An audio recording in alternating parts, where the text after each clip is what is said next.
Welcome. We are doing a 3-part series called Make It Whole Grain. It's 3 parts that you can enjoy learning about whole grains, which I know all of you are super interested in learning more about, not only the health benefits, but also how to put it on your table and enjoy it. So joining me today is Christiana McNeil. She is a dietetic intern and a student at Thomas Jefferson University. She joins me today for part 1 of her 3-part series, Make It Whole Grains.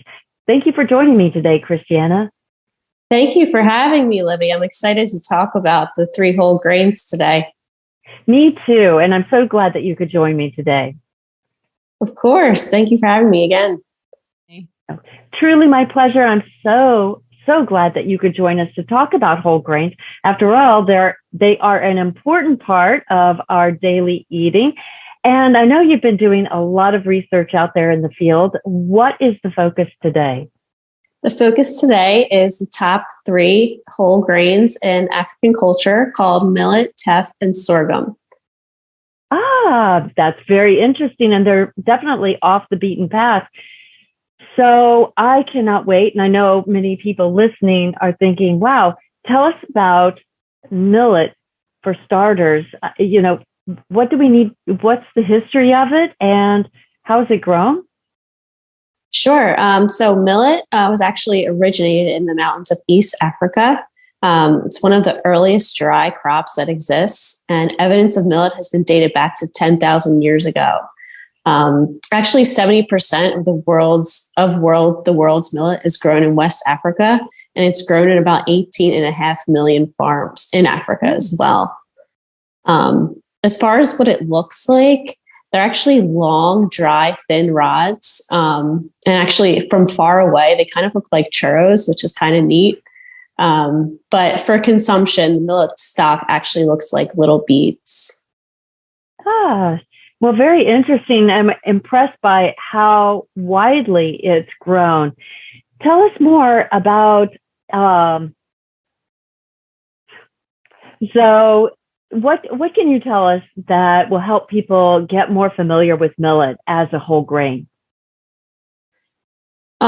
So I guess ways to incorporate millet into your diet is that you can make porridge out of it. You can also incorporate it into your stew or your soup. You can have it as a side at dinner. I hope that answered your question.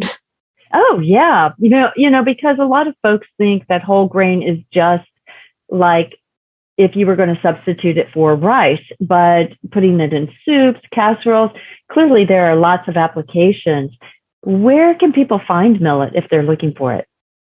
So people can find it actually in the rice aisle at your local supermarket. And I went to the ShopRite. I don't know if you're familiar with ShopRite, but it's right around the corner from my house. And I said, I'm on a mission to find millet because I've never seen it in the grocery store. So I went and I said, excuse me, can you help me find millet? And they led me right to the rice aisle. And I was like, oh, wow. I was surprised that I saw it. So that's cool. And it's cool that it's also in mainstream supermarkets because while it's a less familiar grain, it's by no means inaccessible. And I really am excited to try it myself. Tell us about sorghum. This one's really this one's really much less known. Right. So sorghum actually originated in northeastern Africa around 8000 BC. The texture has a chewy texture like couscous, which I'm sure everyone has heard of couscous before. If not, it has a chewy texture. But sorghum actually has an outer shell, which makes it a little bit crunchier than couscous. As far as how it grows and what it looks like on the plant, it grows like a flower in the center of leaves and a stem. It has to be picked off or shaved off the branch for consumption. And it's usually planted between February and July, depending on the farm, like where the farm's located, the climate. But yeah. sorghum's texture, you got me with that one. I'm always interested in different textures, different flavors, but the texture really got me with that outer kind of harder shell. What's the taste of sorghum, and how would you use it in food? What would you pair it with? Right. So sorghum has a corn-like taste, and it actually can be popped like popcorn. It can be used in foods like pancakes, waffles, or crepes, which I love crepes. And it pairs well with nuts, berries, and dates, for example. And actually, certain recipes that I would recommend, there's actually one in particular. It's called the East African Sorghum Bowl. It's actually really... So sorghum has a variety of ways that you can use it. So in this recipe, it's actually just used as a side dish.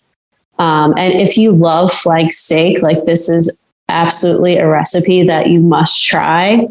So basically, all you really have to do, it does call for an Instapot to cook your sorghum. But you can just cook it on the stove with water. And as far as your flank steak goes, season it with olive oil and a special spice called berber. I hope I'm saying that right, which is similar to curry. And then you just broil it to the cooking or the temperature of your liking.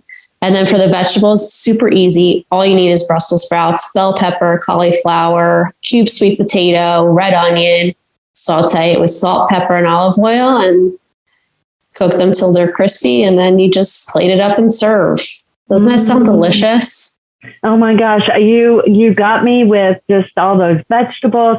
Man, the spice really got me too. I'm always interested in different flavor profiles coming from spices and how that can really enhance not only this dish, but just be a nice extra spice that I have around for making other dishes in the future. So awesome. I'm very excited to try that one.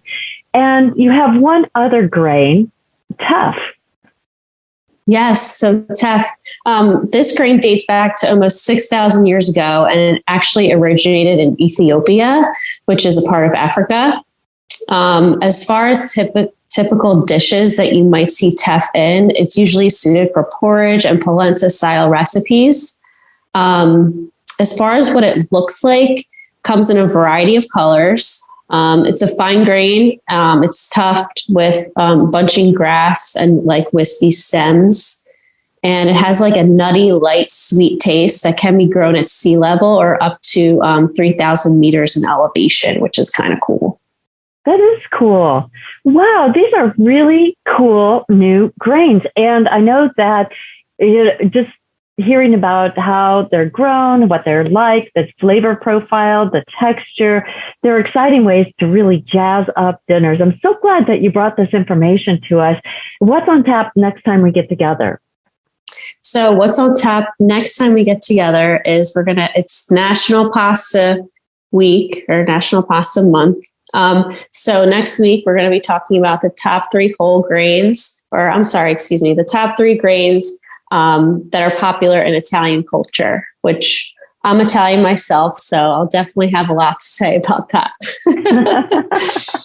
Well, it makes you an expert, and who can resist Italian grains, especially when they're made into pasta, right? Right. Love pasta. Me too. Thank you so much for joining me today for the first of 3 Make It Whole grains. I am excited to bring this to everyone's attention and encourage everyone to go out and try one of these fantastic whole grains that Christiana has talked to us about today, whether it be millet, teff, or the sorghum. We will have the recipe posted on the Libby Mills Nutrition .com website. Go there to the blog and you will find the recipe posted and all sorts of great information about whole grains. Thanks again, Christina. Thank you for having me.